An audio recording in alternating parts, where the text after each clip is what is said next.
Good evening. I'm David Coverdale.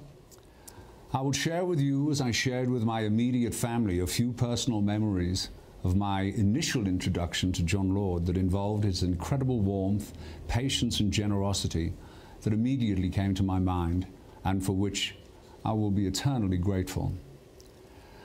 My first encounter with Jon was as an opening act for the early Mark II at Sheffield University.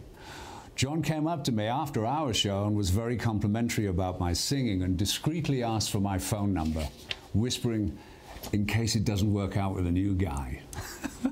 Of course, in those days, I was living at home with my parents, and we never had a phone, so I hastily gave him my address, shook hands and went out to watch some of their show before we drove back to Teesside. I remember it vividly. Of course, it worked out beautifully and successfully with the new guy, as we all know, but it didn't stop me rushing down to the front door every morning for months to see if he'd written to me.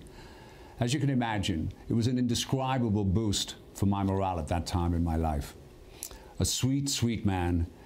He knew how to elevate your spirit. He had poetry and rhetoric in abundance, and a great, great guy to have a long, expensive dinner with. Unless it was back in the day when we didn't really eat that much after overindulging in Peruvian naughtiness. We left a host of disappointed and confused chefs in our wake, but some of you know all about that. The second time was at my actual audition for Deep Purple in London in 1973. I was pretty nervous, of course, but determined.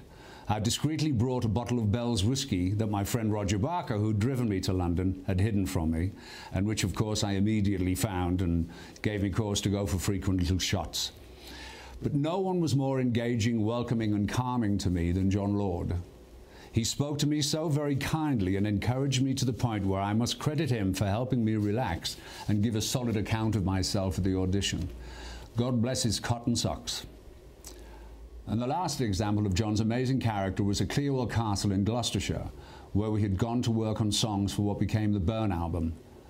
Jon was going to be late as he had business in London, so Richie, Glenn and Ian Pace started jamming immediately in the castle crypt. Amazing music, amazing musicians. I wandered in and out, sipping on cognac or scotch and coke, not knowing what the hell to do, as this was all so new and unknown to me. I found out later that Jon had called Richie to see how things were going and how I was fitting in. Richie said everything was fine, but I hadn't sang anything. I hadn't sang anything yet. So when Jon eventually arrived, he and I had several sniffs of some fine alcoholic beverage and walked down to the rehearsal room. And with him at his Hammond and me at the microphone, I sang non-stop for God knows how long. Beatles songs, jazz songs, blues riffs. Slowly but surely, the guys all came in and started playing along, and suddenly I was a member of the best band in the world. I had the incredible honor of being in two extraordinary bands with Jon, Purple, of course, and Whitesnake, but that's a whole other story. I have no doubt that with the healing passage of time that something wonderful will take place somewhere where his former colleagues and I can come together and all celebrate his extraordinary life and his many musical gifts and share it with Jon's multitude of fans.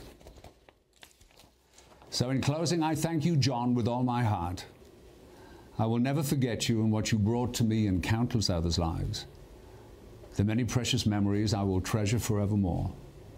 Bon vivant, raconteur, premier musician and gentleman extraordinaire, Jon Douglas Lord, I salute you.